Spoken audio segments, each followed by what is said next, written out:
We media services ready? They are? Okay. All right, ladies and gentlemen, thank you for coming to this special meeting of the full Public Safety Committee on this Friday, February the 8th, 2024. I'm going to ask Danny Mathis if he would open us up with a prayer, please. Yeah, thank you, Chairman. Father, we thank you for today. We just thank you for many blessings. Help us to make good decisions for the state of Georgia, and thank you for our public service people in this state. In Christ's name, amen. Amen. All right, the first bill that we're going to hear in full committee, subcommittee, the 2A subcommittee will be meeting upon adjournment of this committee. We have a very important resolution that this committee needs to take under consideration this morning. Representative Saines will present H.R. 1019.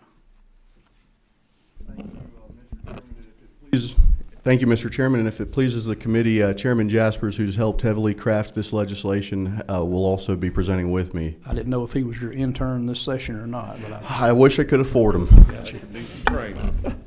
But thank you to the committee. I know the hour is late and folks are looking to go back to their districts, but on something that impacts every member's district, I think it's a timely time to discuss this resolution. And to start, House Resolution 1019, I'm presenting LC 1122063. As I said, this resolution impacts every member's district. I've been proud to dedicate my life to the profession of preventing and protecting our communities, both as a substance prevention specialist and a sheriff's deputy, from the harms of drugs and specifically fentanyl use. And we know that fentanyl is one of the leading ways to have it come to Georgia, have it come into the United States by far is through our southern border, through their ports of entry within those. So this resolution, among that, it represents the fentanyl crisis, but also in a larger context, the overall border crisis that is plaguing our southern border. It addresses that Georgia, as a law-abiding state, and this body as a governing body that governs with wisdom and moderation, is taking a stand to ensure that we have federal action in the southern border, and until we do so, that our state resources and empowering the government to use such can be utilized within the southern border to address the pandemic of illegal immigration coming into this nation. Would you like to? Thank you, Mr. Chairman. When I started working on this the other day, it comes out of a crisis, and I think the committee knows that. And if we watch any news program right now, we see the crisis that's occurring on the southern border. And members of our committee, if you read this resolution, you will see that it is really an empowering resolution to support our governor as he stood with Governor Abbott and many other, I believe 12 other governors this past weekend in Texas on the border. And the fine folks that I represent, they're concerned, just like yours are. They're outraged, and they want action. And they want action on the southern border. And what this resolution does very clearly, it supports Governor Kemp in his movement to support Governor Abbott. And if you look down through there, you'll see that, on line 35, that we, the body, the members, support any action taken by Governor Kemp, to allocate resources and assistance to the protection of the southern border, as well as the actions of Governor Greg Abbott to safeguard the people of Texas. And I absolutely feel that helping Texas will help Georgia. There's no doubt in my mind about that, as millions of people have crossed the border illegally in the last few years. And the Biden administration has stood by as cartels and others have trafficked unknown number of citizens or immigrants and allowed, just as my bill sponsor here said, illegal drugs that are tormenting our country. I mean, we passed the bill the other day to allow the opioid antidote to be given in the last 2 years everywhere just about. And it's because of this. It's because just the cartels are bringing it over here and others. And my concern was really cemented the other day. On the Saturday I was watching news. I never get to see it during the week. When I saw a video of Chinese immigrants on our border and also Middle Eastern immigrants on our border, not the people that we have been concerned about from Central America that are in terrible political regimes and have needed to leave. And we have reasons, but why are these people here? Who's bringing them here? And is it right for Georgia to support Texas in their ability to stop these people? I absolutely believe it is. And I support Governor Kemp in his actions to support our neighbors in Texas and protecting our nation's border. Thank you, Mr. Chairman, for your comments and for your passion in making sure that we posture accordingly here in this committee, in this body. Any questions for members of the committee? Any comments? Let's see. Representative Evans. Thank you. And I, too, am very concerned about the crisis on our border, and I do support President Biden's support of the immigration measure that the Senate proposed to help address this crisis that Republicans, in Congress willfully chose not to proceed with that law, and that really would have helped. I'm very concerned about fentanyl for our population, and but I'm very concerned about this issue of states superseding the federal government on immigration control. So I just wanted to make that clear. I understand that you all feel. Yeah, I'm just going to leave it at that. I'm very concerned with this bill. Well, I appreciate your concern, and I would echo that. I am concerned too that President Biden has a difficult time building a coalition around the border crisis, and maybe it is attributed to line 6 of the proclamation, where he referred to the attention to the southern border as a waste of money that diverts attention from genuine threats to our homeland security. So I believe that might be the tone that might be modifying now, but sometimes when a prescription has come after an issue has metastasized within our nation, there's mistrust towards the leader of that subject. Comment? Yes, we'll let Representative Evans have a follow-up there. Thank you. I would just like to say we do know that politics is about listening to each other and evolving and compromise, and I feel like that is what the Senate tried our Congress was trying to do. So I would just say I think this resolution is unnecessary. Okay. To our friend from the coast, Chairman Jesse Petrie. Thank you, Mr. Chairman, and to my friend and colleague, Representative Evans there, I would say that quite the contrary. So I have a point I want to make, but first let me say this to your point. The feckless and impotent attempt that was made this week by the U.S. Senate to pretend they were dealing with border security when overwhelmingly those funds were going to foreign countries to protect and defend their border. That insignificant attempt to do anything here was worthy of voting against. You cannot give them an opportunity to pretend they've solved a problem that has not been resolved. And this is a way to hold them accountable to see that we do indeed solve the greatest border crisis in this nation's history without question. 10 million in 3 years, approximately 10 million people. We don't know who they are. This is a national crisis.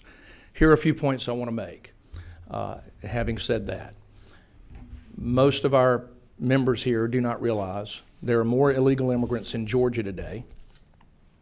Chairman Jaspers mentioned that we help Texas, we help Georgia, we help every state in this union. There are more illegal immigrants in Georgia today than in Arizona. That's a fact. Every drop of that fentanyl, Chairman, that you referenced, is coming across the southern border. 100,000 deaths a year in this country, and no one seems to care. And so I applaud this effort to just, again, try to call awareness to an issue that is dramatically affecting public safety across this country. Thank you, Mr. Chairman. Thank you, Representative Chairman Petrie, and I know the chairman is a well-versed legislator in terms of addressing the issues of our illegal immigration. I'll add that when it comes to our illegal immigration issue in the state of Georgia, that the open border is unfairly a issue with minority communities, especially given the fentanyl penetrates minority communities at a higher rate. And it's a disservice to them. It's a disservice to law-abiding immigrants like my mother, who spent on a law enforcement salary of my father $20,000 to come to this country legally. It is a travesty to those individuals that we are highlighting and prioritizing allowing those who do not respect our laws to come to this country, and ignoring those who are trying to utilize a broken system to come to this country. And if I could add, especially to the prior point made, Chairman Jaspers has a comment on that. Yeah, and just, I think we need to look at line 21 of the bill. And I always like to go back to the bill if we can. Just read it. Just whereas in Article 1, Section 10, Clause 3 of the United States Constitution acknowledges the state's sovereign interest in protecting their borders. I think it's very clear that Texas has the right to do what they're doing, and that with Governor Kemp's help and our support, has the ability to support them. Thank you, Mr. Chairman. Thank you very much for that. Chairman Powell. Thank you. I want to thank my friends for bringing this resolution forward. And I'm trying to collect my thoughts because I don't want to seem to be irate, because this is an issue that I sometimes get a little bit irate about. I don't want to thank you. This isn't a bill. This is a resolution. It's a message. And let me make that clear. But the message is that we are concerned. Now, it might have some wordage about President Biden, but, you know, we're all used to the issues of that day. You know, Governor Abbott, and I watched this and watched what's been going on, and I thought a lot of times about Governor Abbott and those people of Texas, what they're living through. And then you see where the current administration and them want to talk about federal sovereignty. Well, I tend to agree about federal sovereignty, but that's usually centers around the constitutional rights of people. But we have an extraordinary situation that has gone on for 30 years now, and has continued to grow year after year, that we have a nation that does not protect its borders. We don't have a Congress or a U.S. Senate that can actually get into throes, because there's another dividing point in this nation, and that's executive orders. Probably one of the biggest curses that's ever been made, when chief executives can govern by executive order. It's terrible. But when the president or the Congress or whatever, through their network of the bureaucracy, when they can tell a state, we're sovereign and you can't protect your borders. I think about, I used to laugh about I laughed to myself privately when they were busing folks and flying them up to some of the sanctuary cities, and the angst that came from those folks in New York and other places. Oh, this is terrible. Until all of a sudden, when they started suffering from the same problems that the border states and other states has, well, it's not too funny for them now. So they're starting to see. But we still have a problem. And this resolution addresses that problem. Doesn't do anything. There's nothing in here other than just a message. But it needs to be dealt with. Somebody needs to stand up and say it. What happened in Congress the other day is absolutely an insult to the people of this country. Do something. We all know that history has proven that every country, if they do nothing else, they protect their borders. Always have. That was the situation in the day of in Europe. There's always been a need for a passport. And I think most people, in as far extreme as I can be at times on certain things, I have no problems with the immigration. The problem I have is illegal immigration. To check to be sure that those people who want to come into this country, they're coming in for the right reason. The right reason. And the right reason is not to bring drugs, fentanyl, the things that are talked about.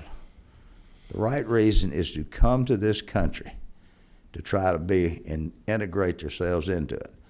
But you can't do that when you're starting off by violating the law. And this is something that our federal government and whoever the president may be needs to step to the bat. And the American public and the citizens of Georgia, they need to look at this. That this hasn't any effect except to maybe mobilize and get somebody to thinking. And I want to thank you, gentlemen, for bringing this resolution forward.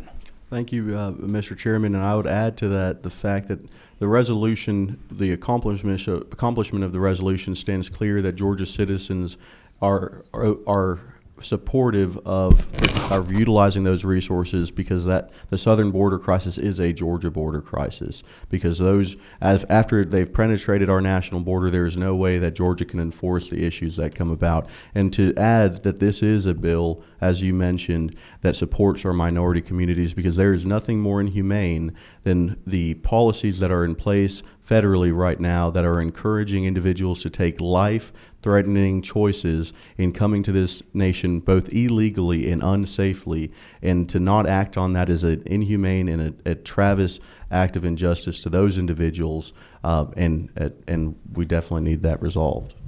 Would you agree with me that as long as the borders are like a leaky sieve, it's not only people who are escaping their countries or looking for a better way of life is willing to risk coming here illegally, but if you can't control this, what's the guarantee that a lot of those that are coming were the same perpetrators of terrorism that came prior to 9/11?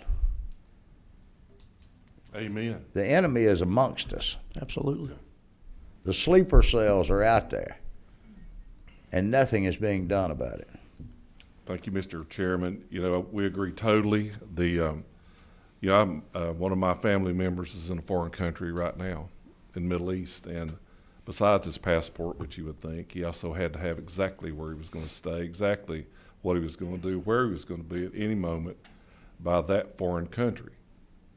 And but we're just turning a blind eye to it, because especially what you're taught, that is my concern the most, Mr. Chairman, Absolutely. is what if and what will happen someday. To take the words from our speaker, who says a story seldom told is soon forgotten, we have forgotten the lessons that we have learned from 9/11 when we were caught off guard because we let our guard down. And I think that if you look at the tremendous impact that we're experiencing because we're not vetting people that are coming into this country, it's not a matter of if, but a matter of when something happens. And I would also like to say that this Public Safety Committee, I believe the name was changed to reflect that of Homeland Security after 9/11. And I think it's very obvious to everyone, it's not a partisan issue, but the reality that when the border is unsecure, it is a clear and present danger to our Homeland Security. We have Representative Mathis next, and then we'll... I want to thank y'all for bringing this resolution, and I echo the comments from Chairman Powell. This is a great resolution. We need to address this issue. I thank you for that. And not only drugs and things, lives are being lost because of this border. It's a travesty. And Mr. Chairman, at the proper time, I would like to make a motion that we pass this resolution unanimously. Okay, one more comment from Representative Lott down there. Oh, no, I'm sorry. Okay. You have another question? Do you need to be recognized? No, I'm sorry. Okay. All right, we'll recognize Chairman Mathis, or Representative Mathis, for a motion. I make a motion that we do pass. Second. Okay, motion made and simultaneous seconds to pass House Resolution 1019, working off of LC 1122063. All those in favor, please say aye. Aye. All those opposed, like sign. No. Okay. let the record reflect that there were 2 in opposition. Okay. Also, before we dismiss out of full committee, as we speak here today, the family of Trooper Cenzar is fixing to start the service to honor his life and his dedication to the public safety of this state. And I would ask you all to please remember that family as we depart here today. Thank you, Chairman Saines, Chairman Jaspers. If there being no further business before the full committee, we stand adjourned.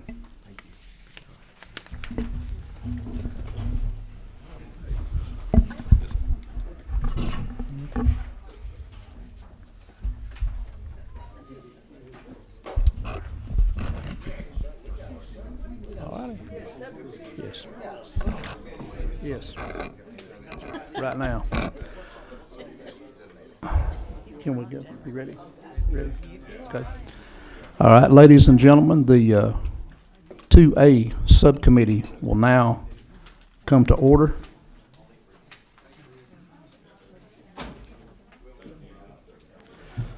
I will hand over the microphone and the chairmanship to Representative Saines.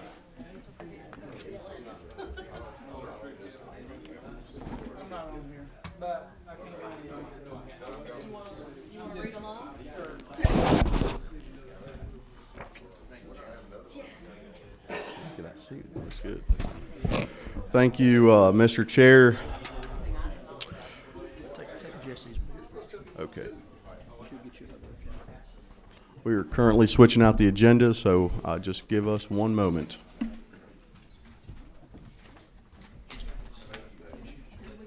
Thank you.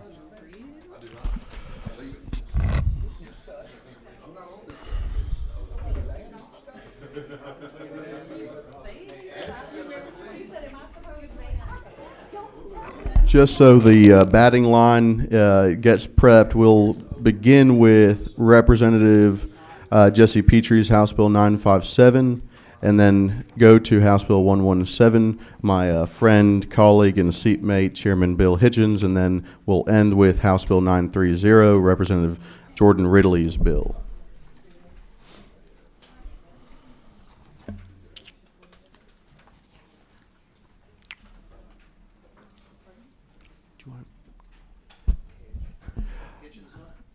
It's Petrie, Hitchens, and then. I was talking to the chairman here, I'm sorry. I'm sure you're learning wise things, so no apologies needed.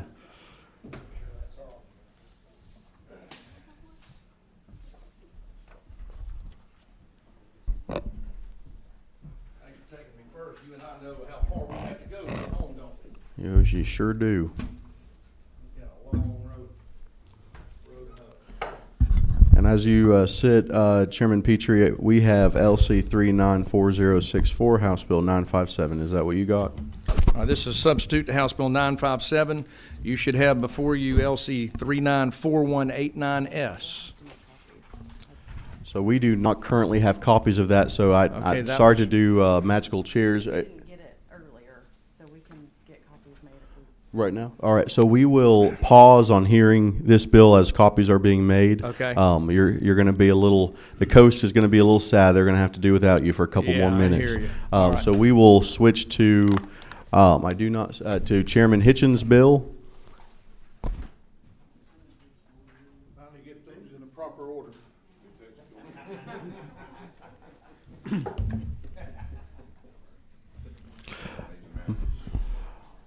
My friend, before we begin the bill, could you elaborate on who your seatmate is and the respect you have for that individual? Well, I take homage in the fact that you call me your friend. He is my seatmate. Speaker told me to keep him under wraps this year, and he came down the other day and told me I was doing a miserable job.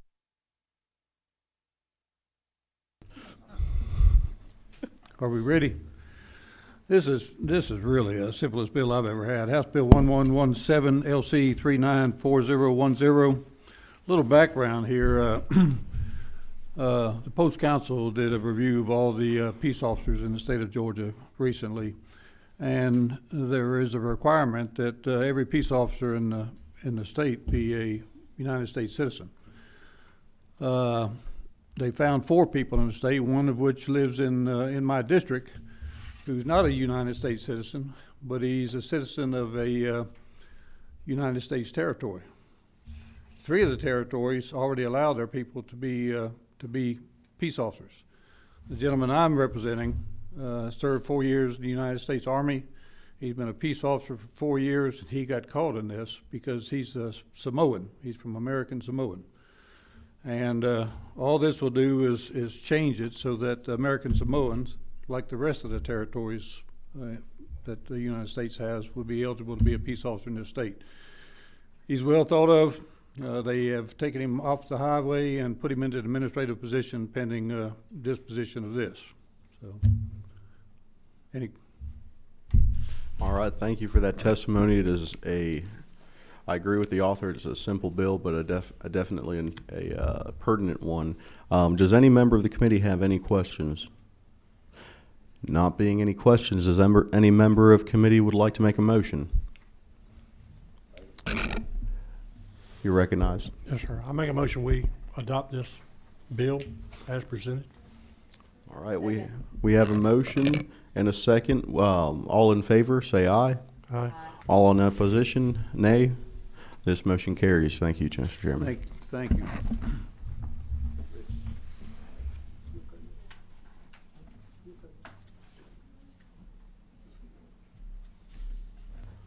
We've got one legislator on their way and one bill on their way, respectively, so we will take a brief pause until the first one in the door gets here.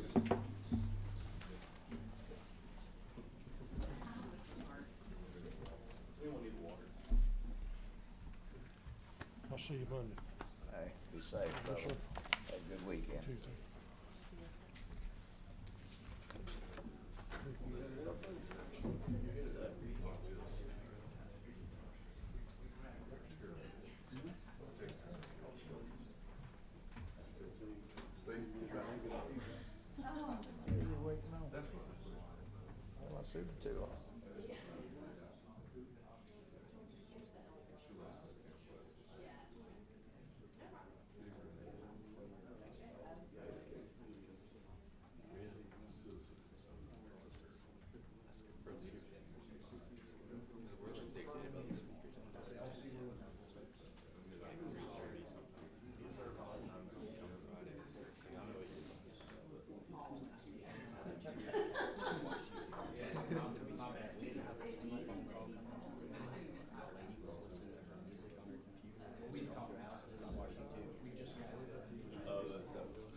We've got a winner, it looks like.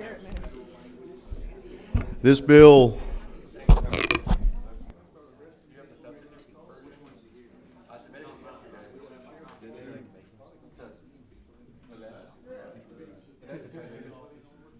took the paper copy last week and Vanessa Turner emailed me. I gave her the digital copy yesterday at lunch. How do you submit this on? Vanessa Turner.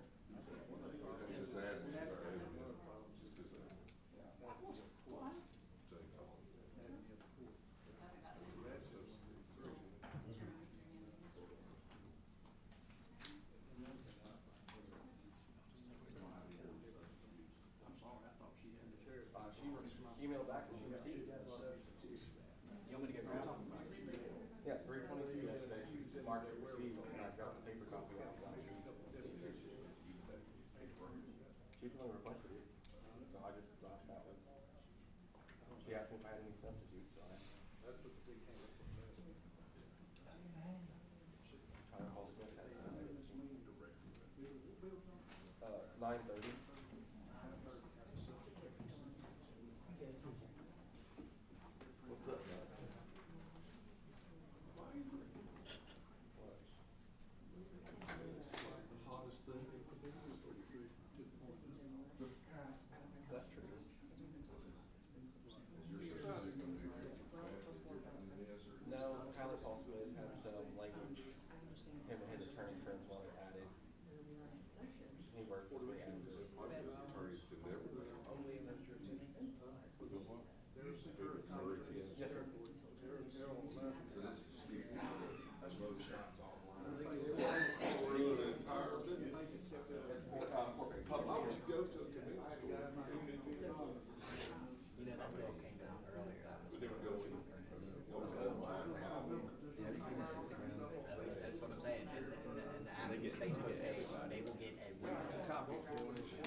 Guy for that bag. Oh, good to see you, man. Good to see you. Senate's gonna have a date of review ahead of time. Is it gonna pass? It's all good. They need to have it before.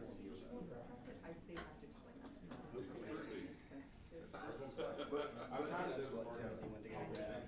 He's the section assistant, he's like. Yeah, so, I know he works for y'all office, but he also has to like. So, to be honest, from what I can tell, I think he does. I feel sorry for the other two dudes. He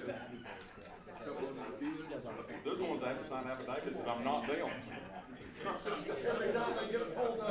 She doesn't. She says it. I swear I'm not. I step as far. So I really think it makes sense to me. He probably does it. He probably does it all for, but that's, he might have gone to the draft. Start at 12:30. I know we had something like that last November, justice last week. 1 week actually after Chairman was he had a bill. I had to print that off and hand it out to everybody. Substitute tools, like right before we put it out, 45 or whatever, Staples or something, just to redo the whole process over again. That sucks. Yeah. Yeah, definitely support. He's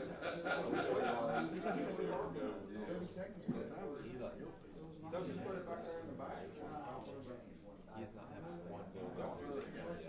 We're gonna have a first meeting next week. Because you know they picked up he's only doing one. That sounds like a genius move. I don't see too many. Versus transportation, which is to cover anything. They always, the speakers always like this.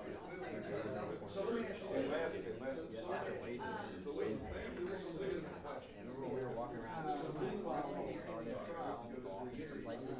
She was like, I can cross business.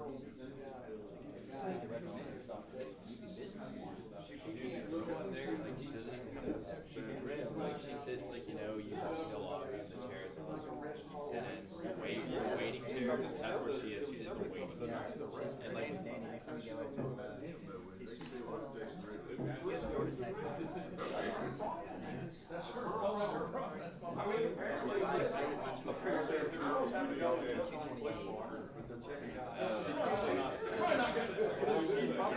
She's probably got charges against her.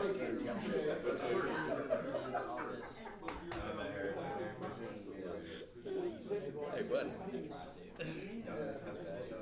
We usually go to, Thompson's, they got a big little break room. they do have this big. Compared to even y'all. They're definitely pretty big too. Y'all have a big break room, but yeah, it's not like you would sit there. They got a big espresso machine too, so I go. They have a Yes, dude, I've heard that. I didn't know that. Chairman Hitchens, like, he's technically like the fifth person in ours. He's not in our suite. He's like 217, but they got the door at the end. So John will sometimes be like over popcorn. Oh, really? I didn't know it connected. That's actually how our popcorn chicken takes us. It connects. They'll put it up in the ocean.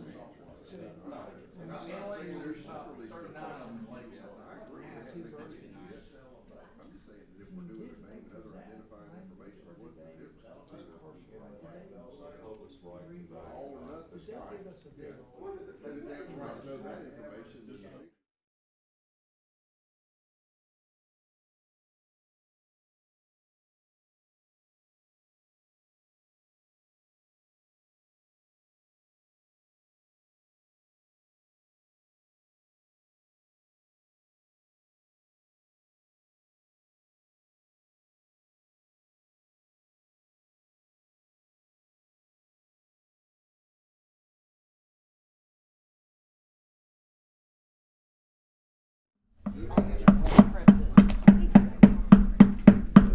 The committee will be in order. Ridley, the committee will be in order.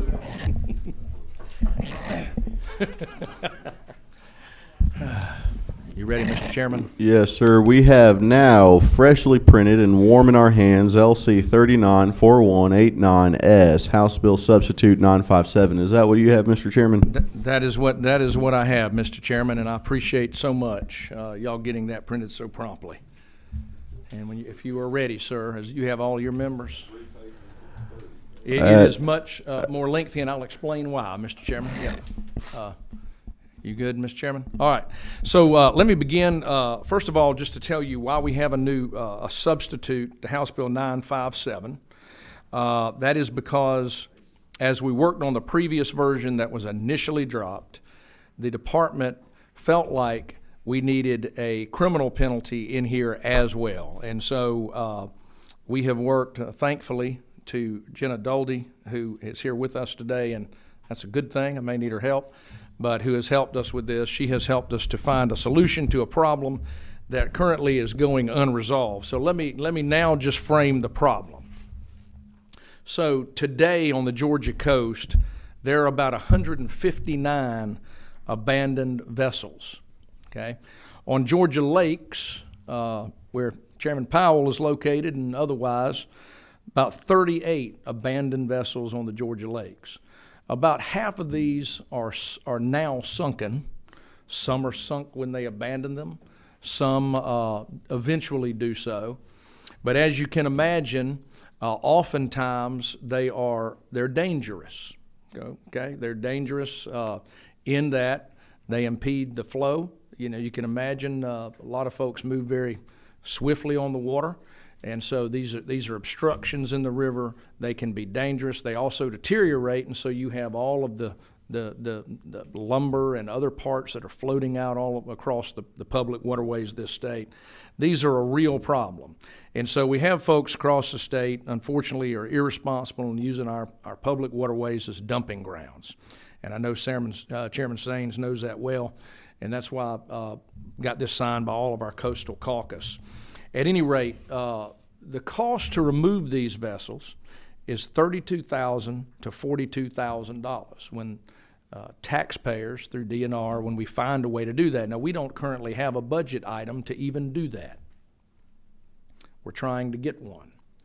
And so historically, when we've removed these, there's been, appropriations made kind of here and there. In the past, there was at times a budget item to do this, but there currently exists none. And so that's another matter. So what we're trying to resolve here is a real problem where irresponsible people are taking vessels that have no value, okay? They're too expensive. You can imagine a lot of these are larger vessels. They're expensive to remove from the water, and then they're expensive to find a way to appropriately destroy them, okay? And so they just float them off into the sunset. So here's what we've done. The current statutes that exist, according to the department, just cannot solve the problem. And indeed, I've learned from DNR there's only been one person who's ultimately, and I have Deputy Commissioner Santos is here today. Deputy Commissioner, if you could just acknowledge that is the case. One person has been held accountable for this, to your knowledge, by the department, ever. Okay, that tells you how weak we currently, the posture we're in to halt this. So this bill is an attempt to fix that, and here's how we do that. So let's go through it. And I apologize again, I thought everybody had this to review in advance. My apologies. Section 1 simply deals with the registration of a vessel. And so what it does, due to the wisdom of Ms. Doldy there, is, as we discuss this, we make it very clear on the application for when you register a vessel, make it very clear that there is a consequence, and to include a criminal consequence for failure to remove an abandoned vessel from public waters. So this relates to notice. We're making it clear from the outset. That's Section 1. Section 2 is a lot of language that is about notice and then kind of the procedural process for how we deal with these folks. And what you'll see on line 22, we're dealing with, I need to point out to you that you're talking about any law enforcement officer authorized by the Department of Natural Resources. That is generally gonna be folks from Natural Resources. But it can also be other law enforcement agencies that are authorized by Natural Resources. So an example of that would be in Chatham County. We have the Chatham County Police Department has a Marine unit. But it's gonna be a specialized unit that is authorized by the Department of Natural Resources. That's who has authority here. So, and you'll see on line 22 and on down, when they discover a vessel that has been left unattended, the first thing they do is a vessel check to determine if it's unattended, and there's a definition there on line 26 of what an unattended vessel is. And then you'll see on line 30, and I know, again, I know everyone hasn't had the opportunity to read this yet, but that law enforcement then, if you'll see on line 30 down to 35, it basically requires that officer to attach a completed card, a vessel check card. This is constructed to be similar to what we do for motor vehicles that are abandoned. And y'all have seen them on the highway where we attach a card to them, right? So we're trying to model it the same way. So that's the second step. Down on line 35, you will see that this measure makes it clear that no other person other than an authorized law enforcement officer can do this. You can't just go around willy-nilly attaching cards to folks' boats. Line 39, again, the procedure. Within 24 hours, that law enforcement officer is just going to make a determination, query the criminal justice system. It says on Justice Information System on line 42. They're going to make sure it's not stolen. Okay?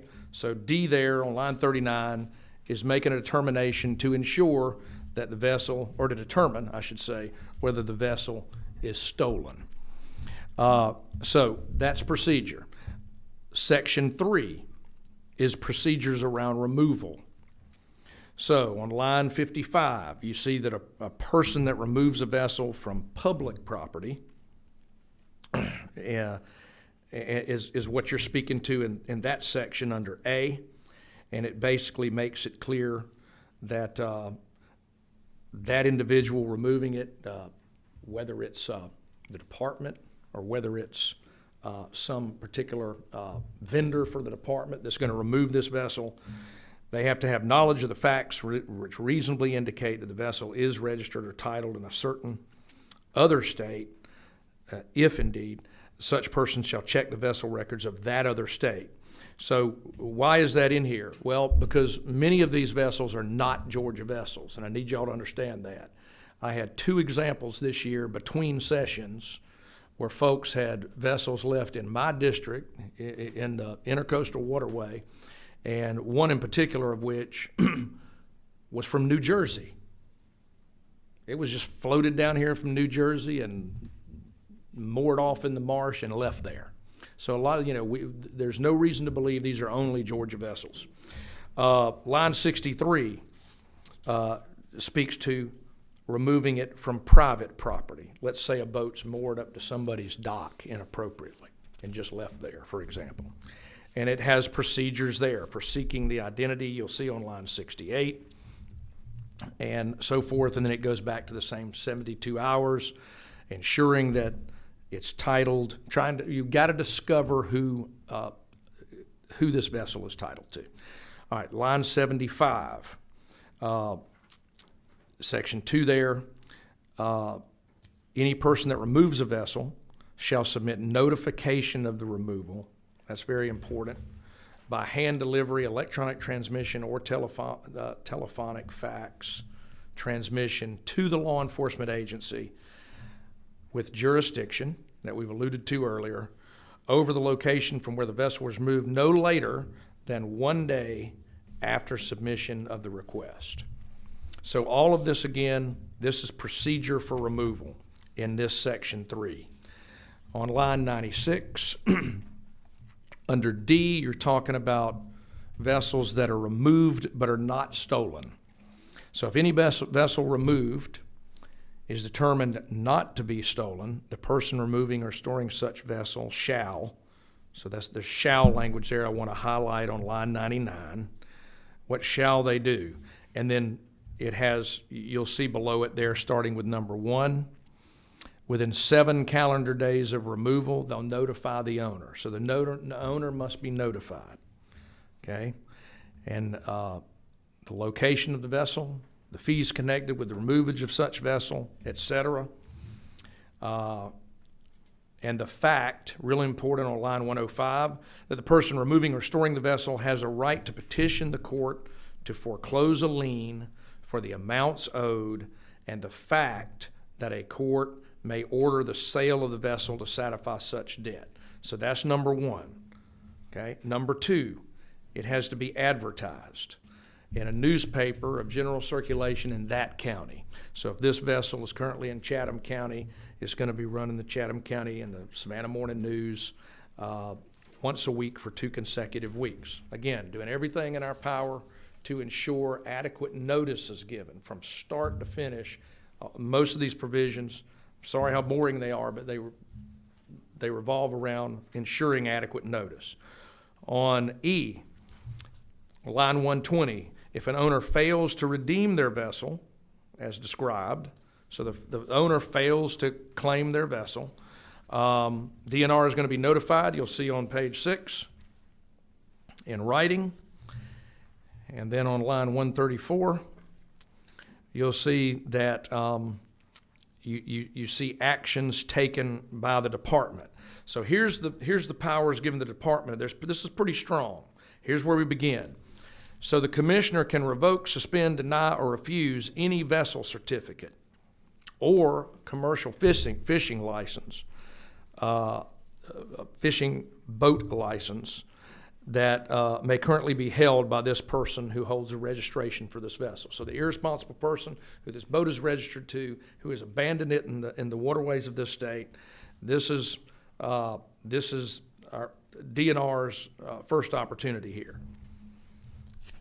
And they can hold those, as you'll see on line 138, or revoke those until all fees connected with removal and storage of the vessel have been paid. Now that's pretty simple, Mr. Chairman.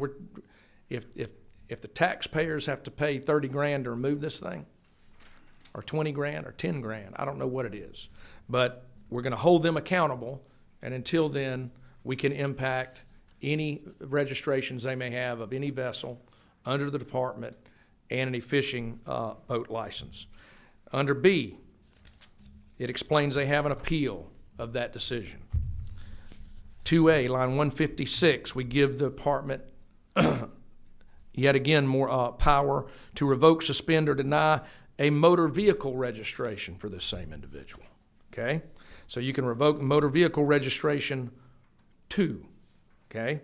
To hold this individual accountable, to force them to deal with this issue that they left on the taxpayers. Line 168, under B, you'll see an appeal to that revocation as well. All right, Section 4. We're getting there. Section 4, line 210. The law enforcement officer has 5 days. This is, again, procedural. Talks about public waters here. 5 days as evidenced by the date of issuance on the unattended vessel check card. That's A.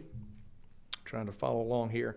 And then under B, it speaks to a threat. So some of the, let's say it's right in the middle of the channel in a particular location where it's a threat or a danger to the public, it may be moved immediately. So we go from 5 days to may immediately cause such vessel to be removed.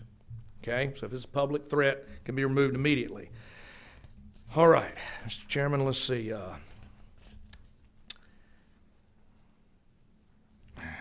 Try to hit the important stuff. Let's go to Section 5, which is the real meat of this. So Section 5 is about penalties. Penalties. So on line 270,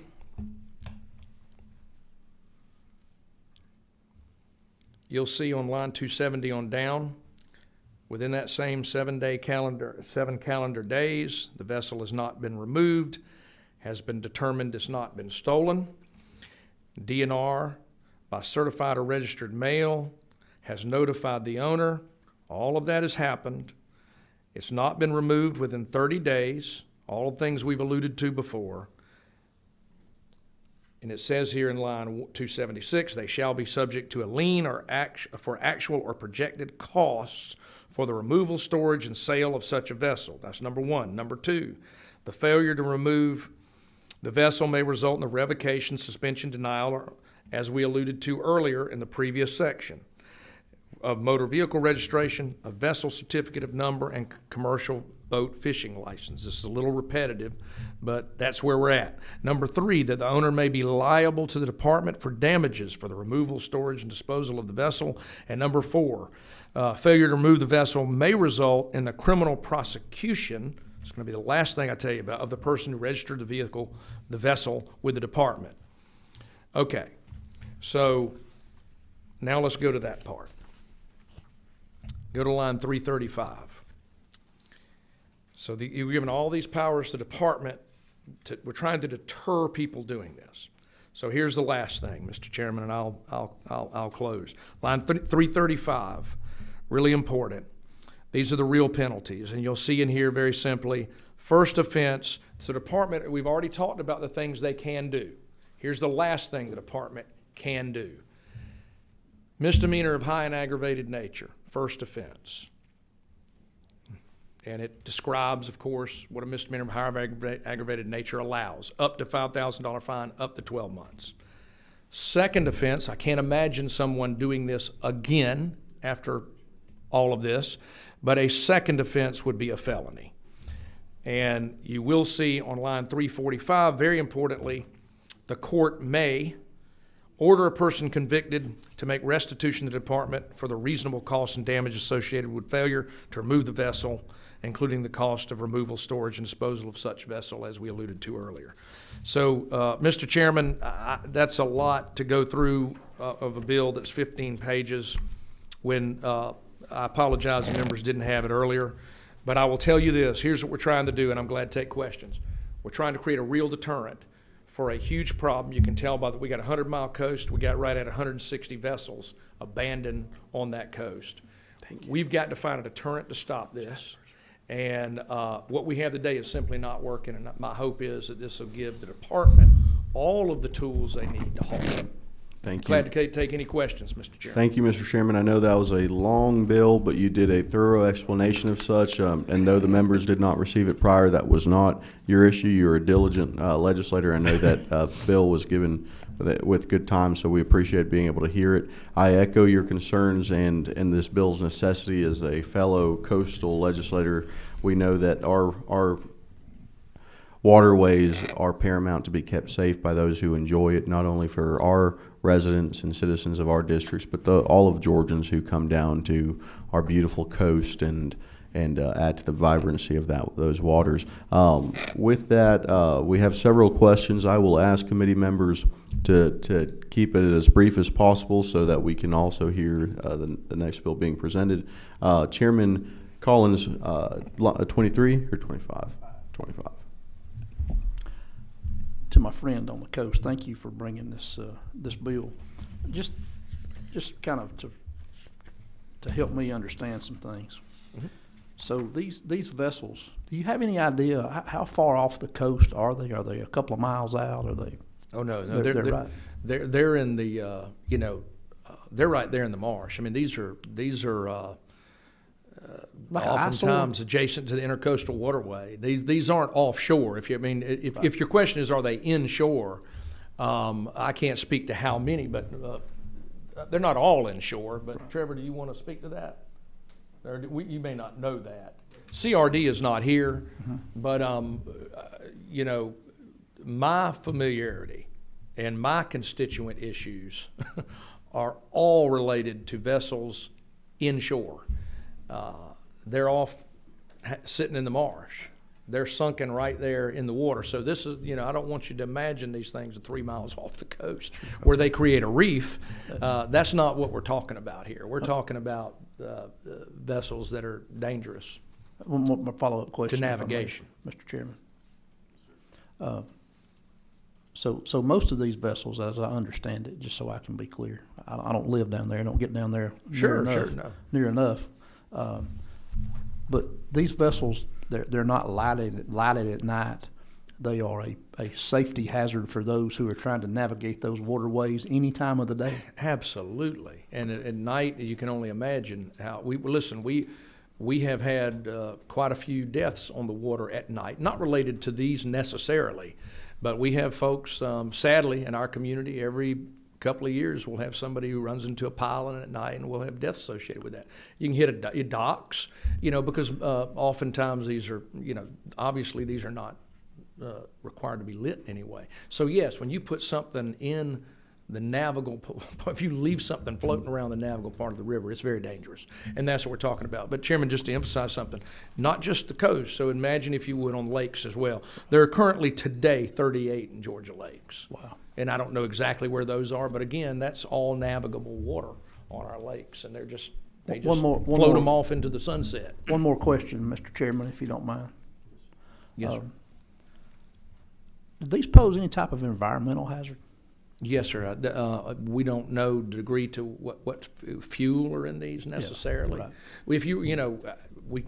If someone's irresponsible enough to do this, I would say there's no reason, Mr. Chairman, to think that they're responsible enough to drain fuel tanks and everything else, to remove batteries and anything that may not be helpful to the environment. I doubt they're really concerned with any of that. They're trying to just abandon a vessel. So, yes, sir, they could certainly be harmful to the environment as well, in my opinion. Thank you, Mr. Chairman. And Chairman Jaspers. Thank you, Mr. Chairman. Just a couple of questions. Reading through it quickly, and I've got some others, but the key ones were, what, Mr. Chairman, happens in the event of a natural disaster? There's not really I didn't see like a window as we've seen in coastal Florida. They're still pulling those boats out of the canals down there. Yeah, good point. I don't see that there's a carve out for that for somehow. freedom, because it may take you. I think that was a year ago, and they're still pulling them out. That's just something to think about. Yeah, that of course is unintentional altogether, but I think you welcome need the to kind depart. of think of a little way that protects. It's a very good point. Jenna, would you, I don't want to put you on the spot, but would you have a response on that? Because she has been so helpful to draft this. She may be better able to speak to that than I or Trevor. Trevor, you want to maybe sit here?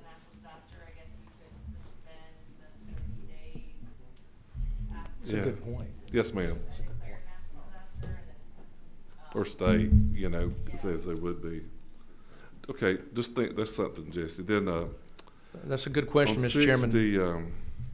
60, we talk about on line 60 this registry from other states. Is that how is DNR going to do that? Are these registries searchable from other states?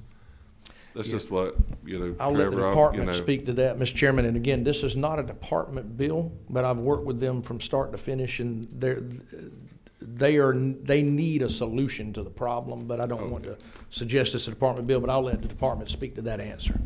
Yes, sir. I do believe we have the ability to check with other states as far as vessel registrations go. It will allow you to do that. It's just something I just wondered about. Also, Mr. Chairman, I look at lien holders. How does this protect a bank, loan company? I guess I didn't, we're just looking at it quickly, protecting a lien holder of a boat. Well, we're going after the individual who is registered for that vessel. Yeah. Jenna, correct? So, The notice is going to be sent to any lien holders, so they would Right. know a lien is going to be established on their property if they don't go get it. Okay, thank you, ma'am. Penalties will only be Okay, I was just curious. I didn't Thank just, There's a difference there. If I can, Mr. Chairman, to continue just a couple more. You look at line 270, Trevor, for DNR, the timelines of this seem very tight. 7 days, 3 days, 5 days. I think maybe the department needs to really look at these and see if they're actually can be done in the length of time that you're looking at. These are, to me, they're tight. We can certainly look at that and you know, allowing us more time to make sure we're doing it the right way. Yeah. As far as administering, should this become law, we would certainly be open to if. Well, sure, I just, you know, and I understand it's a problem. You know, Chairman Collins, if you ever go to St. Simon's and you look over there and you're coming in on the back road over by the port, oh, there's like 4 or 5 old boats sitting over there in the marsh. I know this is a problem. And lastly, you know, That's what we're talking about. you look at, you know, so this will be done in Superior Court of Glenn County or Chatham County. Is that not correct? The penalties that would be criminal, yes. So we're gonna take Rick to court for beaching his thing for doing that. Is that not correct? Yeah, and then Natural Resources has some of their own powers in here, as we discussed. There are things the department can do and other things that would go. Well, I guess that's what I'm getting at, Mr. Chairman, is you look down there on line 338, you know, we're gonna fine them by $5,000 and confinement by a term to 12 months. I mean, I just looking at that just quickly, is that, I mean, it doesn't seem like there's a clear jump to the Superior Court from the fine. Jenna, could you speak to that, please? I know Sorry. you were preoccupied. Could we, Well, Chairman, can you? well, Jen, what I was asking, just what we were getting at was that, 338. you know, the department can do levy fines on certain levels, but it seems like further on, I forget the page number now, line number 3 something. It seems like it jumps to the Superior Court level, a fine of $5,000 and confinement for a term not to exceed 12 months. I don't know that the department can do that, but So this would be for a crime. That's criminal. Is that what you're talking about? yeah. He's talking about the criminal penalty. So basically, if the person that leaves it there and has gotten notice from the DNR that hasn't come to get it can now be charged with a criminal violation. Okay. So it's not a civil penalty, like, it's not just something that the department is handing out, it's gonna be through the court. Okay. All right. Thank you, ma'am. Okay. Yeah, just for a couple of little things, but that's good. That's a good point about a storm, very good point that hadn't really, you know, I know the department's not gonna try to go after people after a natural disaster, but we need to be clear, and Yeah, that's not it's something we pretty had detailed, but- contemplated. well, I understand the I think that's issue. very helpful, Jenna, for us to think about. Yes, sir. Thank you. That's important, I think. Chairman Powell. Thank you. You know, I understand your bill, and I appreciate the bill, Representative. Great bill.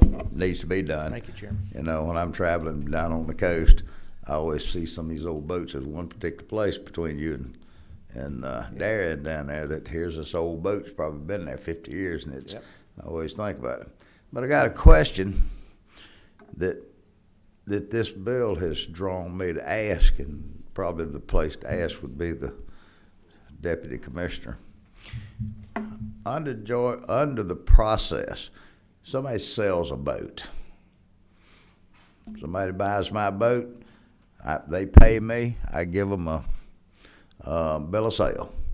They're supposed to go online with this cussed system of going online that is done for licensing today with technology. But they're supposed to go online and register that boat. Well, they don't. That boat still stays in my name registration-wise. And I bring this question up because I have a personal concern. I sold a boat a few years ago to some folks, gave them a bill of sale, got whatever they paid me for it. I'd probably give them the boat, but anyway, I got my check. They were supposed to re-register it. I never thought anything else about it. Last year, during high water, that boat floated off. And it floated, it's not derelict, but it floated across the lake. You know, you float across 69,000 acre lake, that's a pretty good float. And thankfully that we have such good folks that wear the uniform as DNR rangers. They saw this boat floating, hooked a rope to it, apparently pulled it up on their computer, saw who it was. They hauled that sucker down, tied it to my dock. We're in session. I get back that weekend, and first I thought, well, maybe it was my son's, because I take my boats out and put them in my boathouse during the winter months. But I get back and I look and I said, hell, that's the boat that I sold years ago. This ain't my boat. But they didn't register it in their name. What is the process to getting that boat out of my name? And that's a pontoon, of course, so it ain't going to be a derelict as far as sinking or anything, but it's a navigational hazard, and it's out there, and if it's floating by itself, some Morgan and Morgan or the strong arm might come after me if there's an issue. What is the process? Do y'all have a process in place to take that boat out of my name? So currently, both the seller of the boat and the purchaser are supposed to reach out to the department to let them know that that transaction has occurred. So you as a seller could reach out to us, let them know that you sold that boat, provide the bill of sale. But you bring up a great point, and that's what we were seeing with a lot of these vessels is it was not registered in the new owner's name. We reach out to the previous owner that we have on file. They say we sold this boat X number of years ago. So we don't have a way to locate the new vessel owner if neither the purchaser of the vessel nor the seller reached out to the department to let us know that vessel changed hands. So under this system that we have, that everything's done over the internet with some company up in Michigan, or excuse me, Maryland. So I don't know anybody when we sell a boat, how are we supposed to notify them? How are we supposed to notify the department other than me tell one of the rangers? We'd be happy to take that phone call at our Wildlife Resources Division that handles the licensing and registration of vessels. So we've got a team in Social Circle at our WRD headquarters that handles the licensing. We've also got that other company that we work through, but we've got a team of several folks here in the state that would be happy to deal with those issues as it relates to registration of vessels.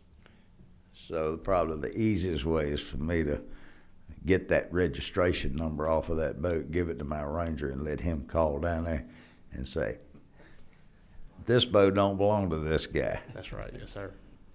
And then do what they need to do. But let me state, it's not a derelict.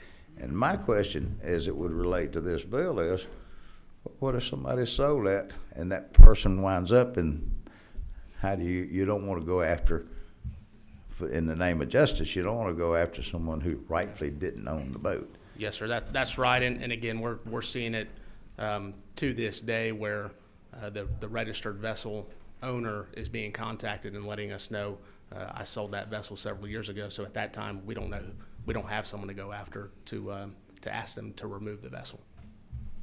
Mr. Chairman, what will you do at that point, though?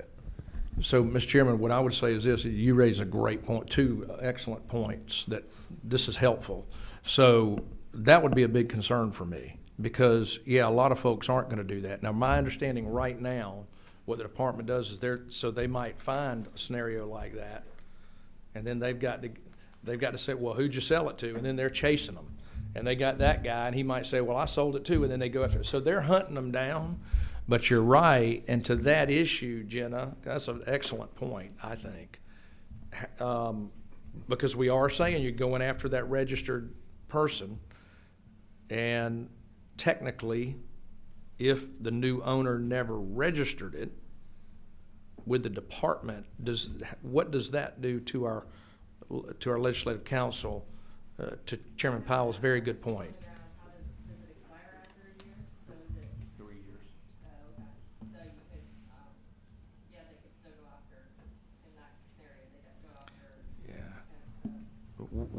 We need to fix that, I think. I think both of those issues are good adds to this, and that's what we're here for as a subcommittee. That's the question. I'll ask the bill author and legislative council to note that. It doesn't sound like there's an immediate solution, but prior to this bill being voted on, we will address that issue. Does the chair have another item? The question I posed wasn't to try to slow this bill down. if it's the will of the chair, we vote this bill onto the full committee. It could be amended or substitute at the full committee, but it's Either just way, something. Chairman, I want it to be right. Now, Yeah. whatever the chair decides, I'm good. We're here to appreciate get that. it right. Chairman Collins, 25. Yeah. Well, I want to say the fact that Chairman Powell found somebody to buy that old pontoon boat of his is quite a feat within itself. He never ceases to amaze me. But back to the whole portal of register the boat. Is there a specific portal, say, where Chairman Powell does sell that? Is there a way for him to go online and register that, hey, I have sold this boat to Jesse Petrie? Is there a portal for somebody to do that? I don't know that there's a portal specific for that. I will find that information. I will get it to both of you. Would that be a possibility for your agency? That's certainly something we can look into. Yes, sir. Because if I may, Mr. Chairman, but to me, I know we got a lot of bad actors out there. What keeps somebody from having one of these boats that they're just going to float off and they'll call and, you know, hey, we found your boat, you got to remove it. Oh no, I sold that boat, when in fact they didn't. I mean, so I think that there's a way to make this bill better as it moves forward. Yes, sir. Thank you. It's a tricky issue. And that's why you see the bill the way it is, as long as it is. It's this. No one's been able to solve it all these many years, so we knew it was good. This is helpful. Well, you know, you are no stranger to tricky and sticky issues, and that doesn't detract you at all from addressing if it's important to Georgia. Chairman Jaspers. I just had two things, Mr. Chairman, real quick. One, we wanted to know from Chairman Powell how much he got for that pontoon boat when he sold it the second time. The second time. And now he'll have an opportunity to register it with your new. Your question, I couldn't get much after certain people from Villa Rica had spent a weekend or two out there on it. Oh, and they left it in such a situation as the reason I tried to unload it quickly. But I do have a serious question.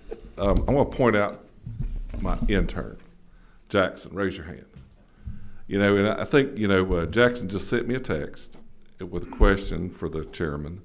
And, you know, it said, aren't navigable waters as technically under the federal umbrella due to the Commerce Clause? How does that work? Well, I don't know how that relates to this specific issue. I don't know. We have our legal counsel that may be able to best address that. I mean, I know it's like we have a shoreline ownership of certain area, but, you know, some of the intercoastal is federal. And it's good. Well, and so this is just, but the waters of the state, this is, you remember much of our, on the coast, if you're talking about, you know, we have, you know, remember we have a third of the marsh in the entire East Coast in Georgia alone, our 100 miles. So, you know, you don't necessarily navigate, as you alluded to earlier, a lot of these boats are floating off way up in the marsh, in the high marsh, and but they're still in public waters because that high water mark is all public water. But I don't know the answer to that question. Well, I mean, at some point, Jackson, you need to go meet the lovely Miss Jenna. And I bring him up just because we've got great interns around here. I know you've got them, and we just appreciate them listening and being a part of this. Thank you, sir. I agree with that. All right. Representative New. It is. Thank you, Chairman. I do have a question on clarity. Okay. For the lien holders, they are notified. Once they are notified, are they responsible for the fees that have incurred for this vessel, or are they notified and they can just come get their vessel at that time, or release it so that y'all can put a lien on it, or do nothing and just let you put a lien on it? The second, if I'm correct, but we'll let Jenna answer that. To be precise, we need precision from our attorney. That might be better. They're considered an owner throughout most of the bill, so yeah, they would be responsible. The lien holder would be responsible for any fees. As an owner. But they would not be charged with anything. No, they couldn't be criminally charged. Right. So how quickly would the notification be sent to the lien holders? Is there a storage fee within those 7 days? And they have 30 days to remove. Yeah, 30 days Okay. for removal. And there's fees daily, is that correct? No, it's only after It's just- the 30 days.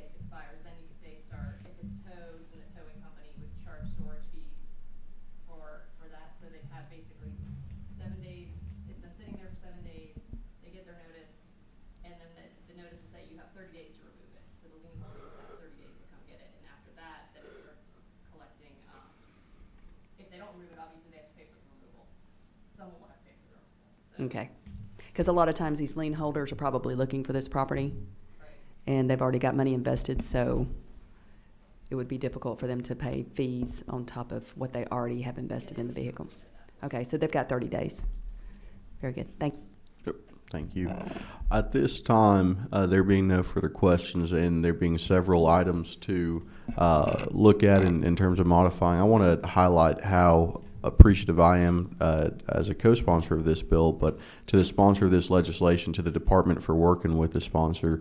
Now, if we could get rid of sandbars in our waterways, that'd be great. But right. in terms of a very serious threat to our boaters, this is a boater-friendly bill. This is a water safety bill, and I'm extremely appreciative of all the questions being asked. I think we'll meet next week, probably early next week, to make sure that this is not delayed in going through the process. And as y'all work in terms of the state of emergency, in terms of a couple other amendments offered by Chairman Jaspers and Chairman Collins and Chairman Powell, we'll get this passed. Is there any closing statements you would like to make, Chairman Petrie? No, just that to the members, anyone else that has any suggestions, please get them to me, and we'll work on it promptly with Ms. Doldy here.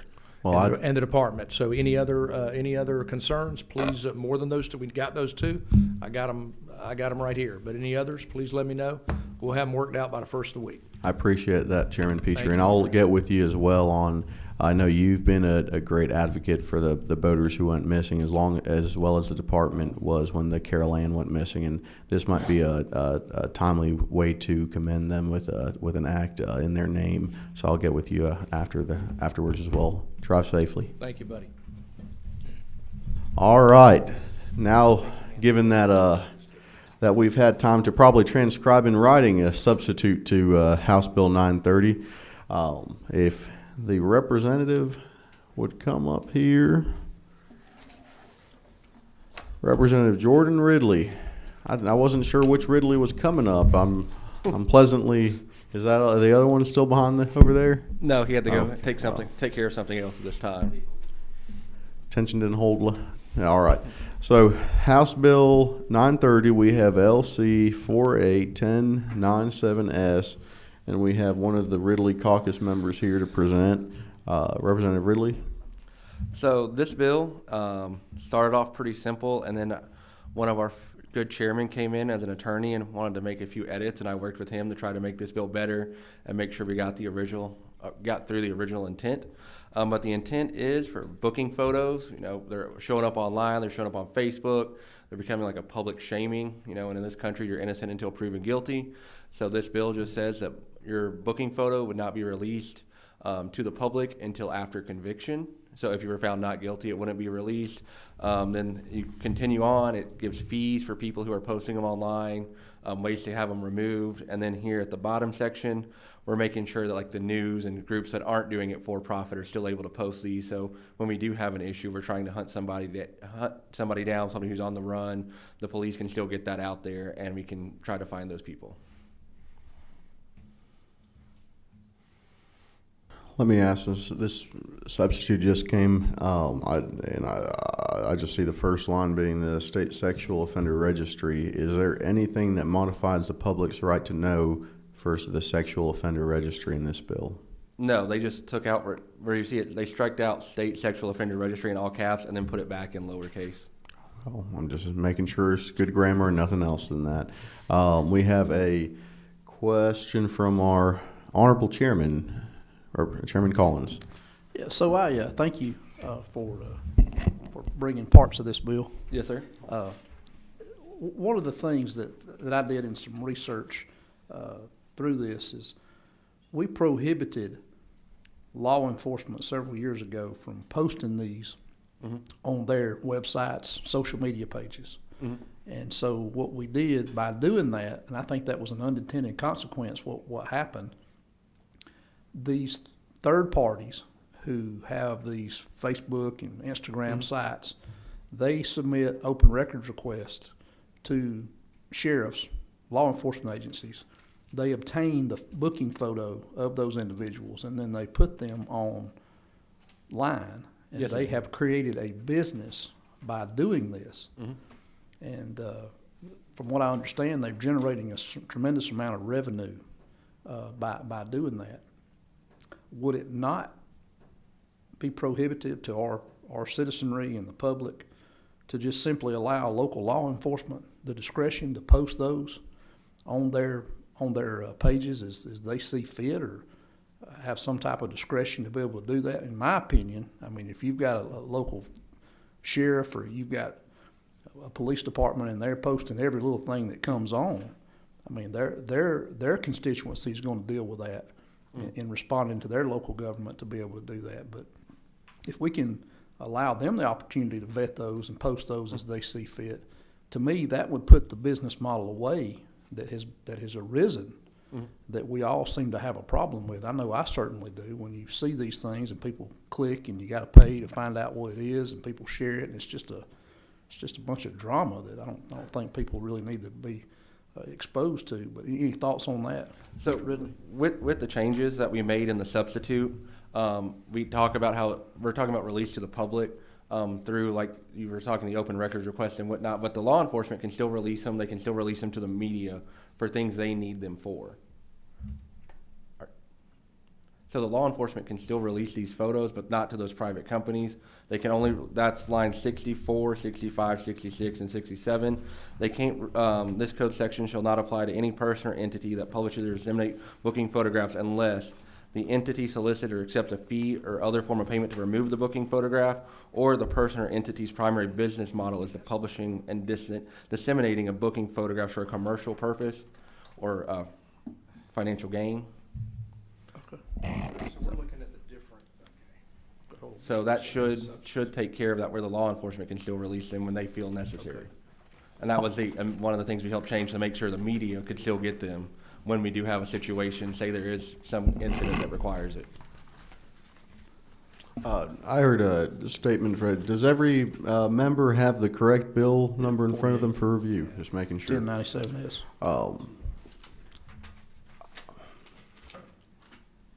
We have I'll hold my comment for a question from Chairman Jaspers. Yes, a lot. Just looking at it right here. But I guess my question is revolves around the public's right to know. And I'm looking at Pickens County, my county's sheriff's website right here. This gentleman's picture, it lists the charges, the bond profile, et cetera. So you're saying if this bill would just remove his picture, but this gentleman's, the rest of its information would be on the sheriff's website? Correct. It's for the booking photograph, because those are what's getting shared. That's the business model. People are looking at the photos. So the law enforcement agency can still use them for their administrative purpose, working with the bonding companies to get people out to make sure they're getting out the right person. Because like in our larger counties, you may have 10 people that are Bob Smiths. So you're trying to make sure you're bonding out the right Bob Smith instead of the wrong one. So it's the booking photograph that we're stopping, and it's law enforcement can still use it for their administrative purposes and let the public know what's going on. If I may still, Mr. Chairman, you know, when individual has a crime committed against them, I understand you want to move it till their conviction, but unfortunately in Georgia, and especially in some of our metropolitan areas, convictions are not done. These are pled. They are sent to the wasteland of paper, and nothing ever happens to those people. So the individual that may have had a crime committed against them never knows. They know that individual. They want to see their picture. They want to know and be able to track that. And how does this interfere with that public's right to know? So, well, in your situation where they pled guilty and went to the wayside, that's still a conviction, because pleading guilty still leads to a conviction. And again, this bill is for agencies that are using it for financial gain. Again, lines 64, 65, 66, and 67. So in that instance where the victim is trying to, make sure that they know what the person looks like, make sure they're not showing up at their house or things like that, they're not trying to get a financial gain out of that. Well, Mr. Chairman, just continue. So this bill would not prohibit the Pickens County Sheriff's Office from putting this online? Correct. The Pickens County Sheriff's Office is not doing it for a financial gain, and that's not their business model. Because I think that maybe what's confusing here. It was to me until you just said that. because I would never want to prohibit the sheriff's office. I think the other question was similar to that it doesn't prevent law enforcement the ability to put this online. Correct. Okay. All right, and the board is lighting up. Let's see what order we're in. Chairman Collins. All right, thank you. All right, Chairman Powell. Yeah. You know, follow up on, I think where Chairman Jaspers was going. This would not impede local law enforcement. And I'm trying to think of an instance. Somebody gets locked up, but they've had the booking photograph. They escape. Mm-hmm. They get away. This wouldn't have anything. This would not stop law enforcement from publicizing that picture to try to apprehend or to reapprehend that person. Correct. They could take it to 11 Alive, Fox 5, the AJC, and they could still go with it to be, hey, we're looking for this person. Just like the shooting at the Northside Atlanta complex before, when they put out the person's photo when they were trying to hunt them down before cop police could arrest them. Right. It doesn't stop them from putting that out. Yeah. It's going after. What you're attempting to do is some of these publications like Bad and Busted and things like that, so to keep Chairman Collins' picture from appearing at his worst possible day would not be used to embarrass him unnecessarily. Correct. Yes, there are situations around Metro Atlanta and the state where these mugshots are being used to stop people from getting jobs or things like that. People are mailing them off to potential employers, trying to make them, or current employers trying to make them lose their jobs. So these mugshots are being weaponized, and these for-profit companies are just making it so much easier to put it out there. All right. Chairman, Representative Crowe.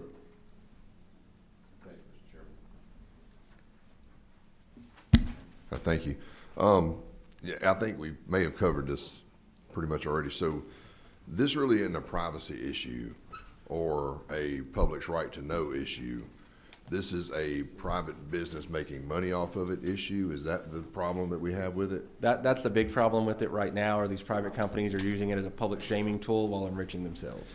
But if the law enforcement posts it on their website, or the AJC has it on their website, or any of these other places have it on their websites that are authorized, there's nothing that stops me from being able to copy that photo, screenshot that photo, and then share it in the same way on Facebook or Instagram or social media anyway. So I'm just wondering why they found a business model, whether I like the business model or not. Free enterprise, you know, sometimes people make money doing things that I never thought they would. So I'm just wondering why we're picking these folks out to not do it, because people can get the pictures anyway. The pictures are going to be out there, and I'm just curious why now there's a proliferation of it, but I don't know that this is going to stop that. If the pictures are out there, they can still get them. This will bring it down, and then there are some monetary penalties in this bill for people who are putting them out there when these people aren't convicted, sharing it around, that you can request to have the websites and Facebook take them down when you're not convicted. But if you are convicted, this bill, those companies could still run that business model of just people after conviction. Chairman Petrie. All right, Chairman Petrie. Thank you, Chairman. So I'm trying to make sure I understand something. So I get what you're saying about, monetizing it. So you just made it clear, although the language looks like it may not, when it says shall not release to the public, the law enforcement agency shall not release to the public. So, but you, in spite of that concern I have there, you say perfectly fine for law enforcement, like Chairman Jefferson just showing us what his county's doing. Yes. So how do you, so if indeed that's appropriate, and then someone else shares that or disseminates that, how do you hold that? So you believe this would hold them accountable? An organization that would monetize that which came from law enforcement, you believe you can we even do this? So I mean, in terms of all the protections that. So in the legislation, if the company, like Chairman Jasper's example, law enforcement puts it out and one of these private companies goes to put it out and try to monetize it, the individual or their attorney can send a demand letter asking them to take it down. And if they refuse to do so, they can get a $1,000 per day fine for noncompliance with an injunction to have it taken down. So I understand that. I'm just trying to understand that, Jenna, that's not any kind of issue with freedom of speech, or I didn't catch that. It could potentially be a challenge under impairment of contract due process. Yeah, I mean, those are the concerns I have, is Yes, more sir. broad than, I understand what you're trying to do, but it's gonna be hard to do that when you're making it clear that all these different agencies can share it, but these guys can't. I understand what you're trying to do, and I respect that. Yeah, thank you.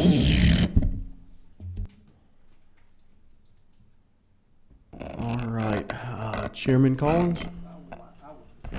I would like to remind my friend from Hartwell that I've been questioned several times, but never indicted. And thank God for the statute of limitations. All right. But on a more serious note, back to my friend from the coast, Chairman Petrie's question and your answer. To me, you kind of punishing those people who cannot afford to get an attorney to go through that process. I'm sure there are a lot of people who are, in that situation that couldn't afford to get an attorney to go and fight to have their image removed from that other company that seeks to post that image for profit. So that's a concern that I have. You would. The proposed legislation allows the individual to do it themselves or their attorney, so they don't have to have an attorney to send to request it being taken down. Sometimes there are a lot of people like me that have trouble putting two coherent sentences together to express how they feel, and I'm just thinking about people like me. I know there's plenty of attorneys who will add coherent and incoherent sentences for you for a price. Chairman Jaspers. Thank you, Mr. Chairman. So, Mr. Ridley, when I look at, let's just look at section 1 real quick. And of course, we don't know what the code section 35-119 is about, really.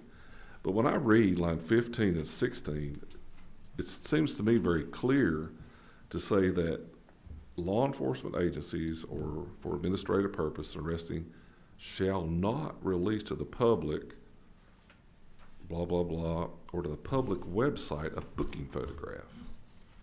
Yes, sir. Unless they're convicted. Yeah, unless they're convicted. Okay, so that would, if I'm not mistaken, how does that not preclude the Pickens County Sheriff's Department of posting this dude here who has a dadgum 20 different sodomy against girls, boys, all kinds of crazy stuff, and $1 million bond from the public, and knowing exactly who this person is? So when we go down to line 63 through 67, it makes clear that this code section shall not apply to any person or entity that publishes or disseminates the booking photos unless, and then it clarifies that they accept fees to take it down, or it's their primary business model or for financial gain. Well, I think I'll have to look at it to understand it, because it looks to me in lines 15, it's really going to dampen. 15 to 16 seems to dampen the sheriff's ability to notify the public. I'm just. I don't think it includes that other paragraph. I think that one still stands. I don't think it does this one. Yeah, that's my, Chairman, that's just my, Ms. Jen, what was your thoughts on that? I would redo it a little bit to make sure we're capturing what you want to do. Okay. And again, that's not the intention to stop the sheriff's department, because let's say there is a terrorist attack, God forbid, or anything else, we would want those people to be able to be hunted down and let the public know who to be looking for and what to try to help law enforcement arrest those people. Thank you. I'm just a pain on a Friday afternoon. I'm sorry, Mr. Chairman. What's your drive home, I know, Hey, mine's north, and it ain't good.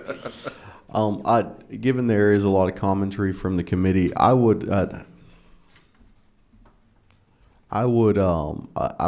appreciate the bill's author. I know that the issue on the table, and I get it on my social media feed, these second-class journalism and media institutions that get paid from these pop-up ads to publicize these posts is not a benefit to anyone.